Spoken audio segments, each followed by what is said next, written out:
This is Morning Perfect Base, and I hope you are having a good morning. I am here working on my perfect base. I'm going to work on it a little bit each day and see how much progress I can make. Today I'm going to be doing the inner floor. So there's going to be a few bits where I stand here and kind of count stuff, but mostly I'm going to talk about the news a bit, just whatever's caught my fancy in the past 24 hours and a little longer than that. Some of these are a little bit older just because it's the middle of the wall. Just because there are sometimes things that I caught before I started this series that kind of caught my eye and that I wanted to talk about a little bit. In depth a little bit. Not too deep. That's what my other series is for. So anyway, what I'm doing here is this is the center point for this level here. You see this is going to be 9 by 9, right? 2, 3, 6, 7, 8, 9. Okay, so there's going to be a 9 by 9 plaza here. 1, 2, 3, 4, 5, 6, 7, 8, 9. Yeah. So this is going to be where the basic mine and staircase is. I need to decide clockwise, counterclockwise, and where the ground floor on that is going to be at. Inventory's not full. All right. I was not getting the little pickup sounds I'm used to. So I want to talk a little bit about the Doomsday Clock. The Bulletin of Atomic Scientists moved the Doomsday Clock 30 seconds closer to midnight last week, leaving us 2 minutes from midnight, which I always assumed meant nuclear annihilation, but I guess it's just kind of any bad thing that they think is going to happen.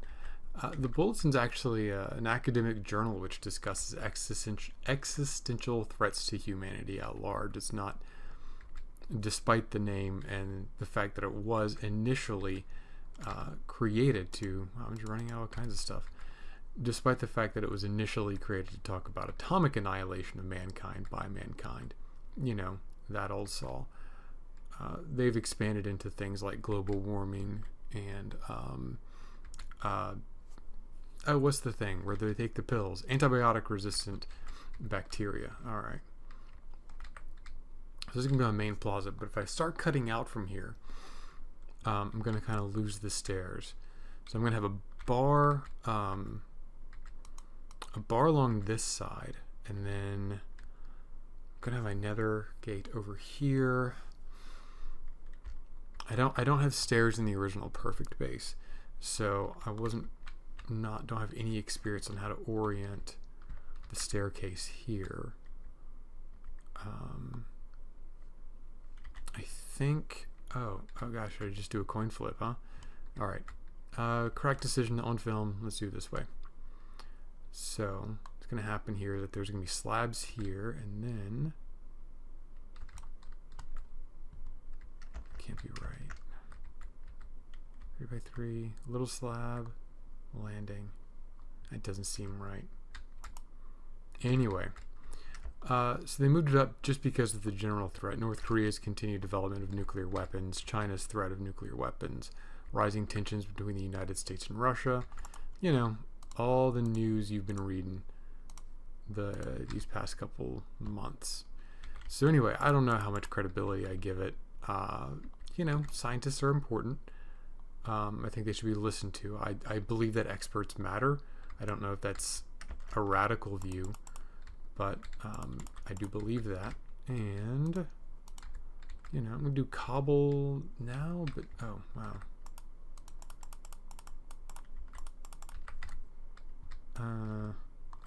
I reserve the right to come in here whenever I'm not filming and fix this boondoggle, because this feels like a boondoggle. Yeah, I'm just gonna cut the stairs all the way around. So that is a big thing. Recently, a Department of the British Department of Health, or whatever they have over there, they released guidelines because there's an issue with folks, doctors, assigning antibiotics for something as innocuous as a sore throat, and some of those are bacterial, a lot of them are viral, and giving people bacterial treatments, antibiotics for things that aren't bacterial, help bacteria that maybe aren't causing a problem develop a resistance to the treatment. And then whenever someone really does have a serious infection, it doesn't work anymore. And this is interesting because my perception, which is based on a handful of visits to the doctor over the past couple of years, has always been that your family doctors are more willing to do this just because they have a relationship with a patient who would like them to do something. I could probably go on a whole rant about how a lot of the problems we have are just because people aren't willing to forego something they want when something bad happens to them. But I don't know. People in the first and second world demanding antibiotics for viral ailments, doctors giving into that desire to prescribe it, seems like that's going to be maybe not the end of civilization, maybe 2 minutes to the end of civilization. I was also reading about how Facebook, the Facebook's been deleting accounts. One of the guys they deleted the account of is Ramzan Kadyrov. He's the head of the Czech Republic. He's another Russian puppet. I will one day have an episode of this where I don't talk about Russian puppets, but maybe when the Russians have fewer puppets. So anyway, as you may or may not know, the Chechens are rounding up gays into camps and killing them, or just killing them, or really terrible stuff happening in Chechnya right now. The Chechen Republic right now. So, I have no objections on general principles to this guy's Facebook being deleted. I'm surprised it took so long. But apparently, the United States government asked Facebook to delete his account because he'd been put on a sanctions list. Now, Facebook hasn't deleted the Facebook account of Nicolas Maduro, who's on the same list. So it seems like our government's just asking Facebook to delete the accounts of whoever they want. Again, this guy's a douchebag, but I don't think it's wrong whenever people use a format to speak to millions of people to have a consistent policy for who does and doesn't get to have an account. Again, his homophobia should have been enough, but that I guess wasn't. So if the government can just ask Facebook to delete accounts, they can do that for anyone. They can do that for, Sean Hannity, or they can do it for people who are actually doing good in the world. Sean Hannity is probably too much of a, I'm reaching out to the other side here example. But, there should be consistent policies, and definitely our government shouldn't be getting people kicked off of Facebook unless our government is saying, hey, we don't like this person, we've been watching them, we think they violated your policies, and we're going to snitch on them. I think that's perfectly legitimate.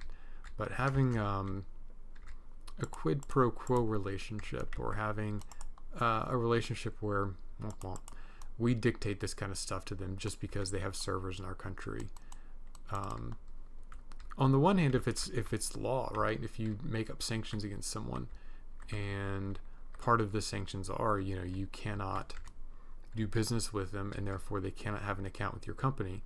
So part of that is that every social media company based in the United States has to delete their accounts. That seems reasonable. That's not the case here, though. What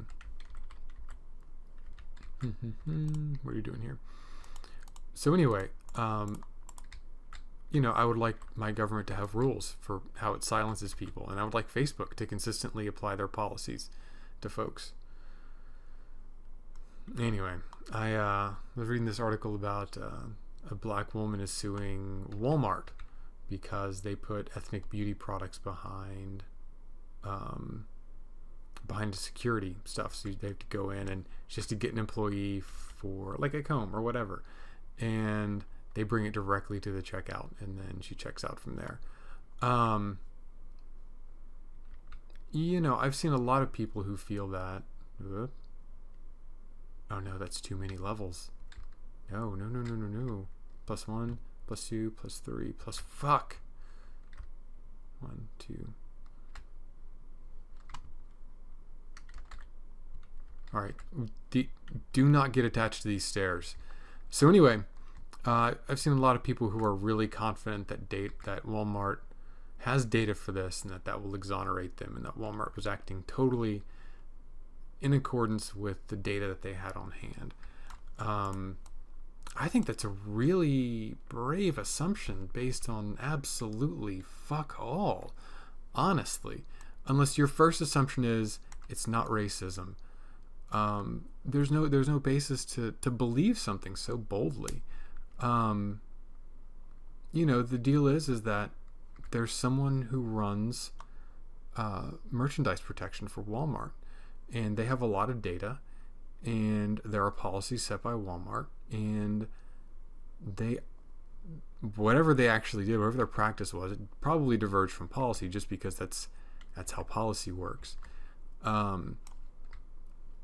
People are never given all of the resources they have to meet policy. However,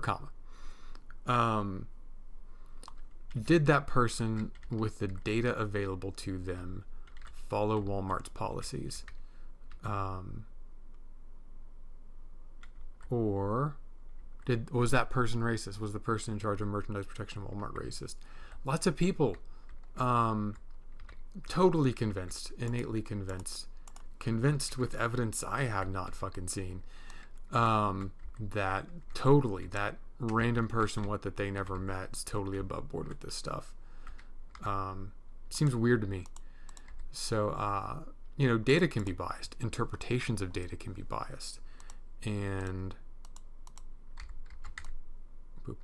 and actual people can be biased. And if Walmart is letting people discriminate like this, then they should be sued for that. That's how we settle things. That's when people screw up in this society.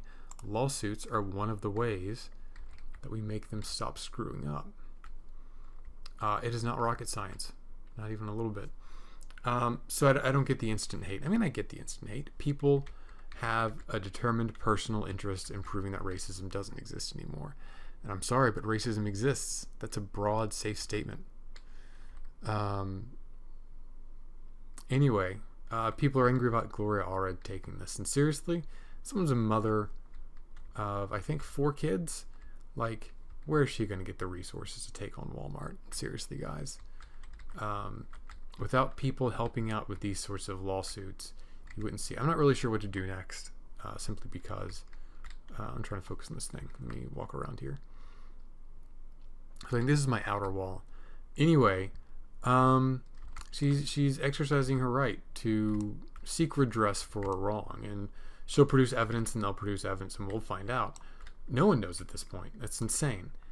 And the fact that she needs financial assistance, that she needs someone to help foot the bill for this, isn't crazy. Most people, our legal system inherently protects people with money. So anyway, I really like this next one, and I believe it is my last one, so I'm going to get right onto that. And that is, we got an app here that it's for some sort of race car cartoon. It is a bootleg app that parents bought for kids, not realizing it was a bootleg app, and then they shoved it in front of their kids, and the little cartoon race car starts threatening those kids with a knife.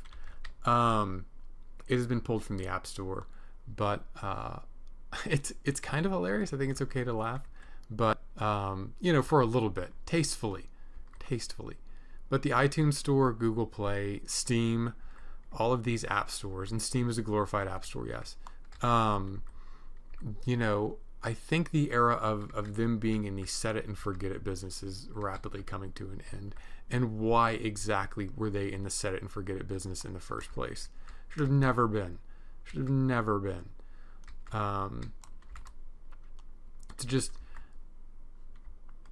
To be so negligent about the contents of one's product is, quite frankly, jaw-dropping. I understand the economic reasons. If you're responsible for something, then you're responsible for it. And it's better to just say, whatever, open the floodgates. If it's crap, it's crap. Caveat emptor, right? So, I don't know. Maybe the cartoon race car with a knife is going to be the current generation's. Back in my day, we didn't have seat belts. I don't think my generation had that. I think we had slap bracelets and being relatively well adjusted. So anyway, that's everything I got for you. I hope you enjoyed it. If there's a topic you want to talk about a little more, you want me to talk about a little more, reach out to me. I got comments down there. It's YouTube, so it's garbage. But there's always at Van Velding on Twitter. There's always what's the other one? There's another one. Nah, I don't got it. All right, thanks for watching. And until I get a good sign off.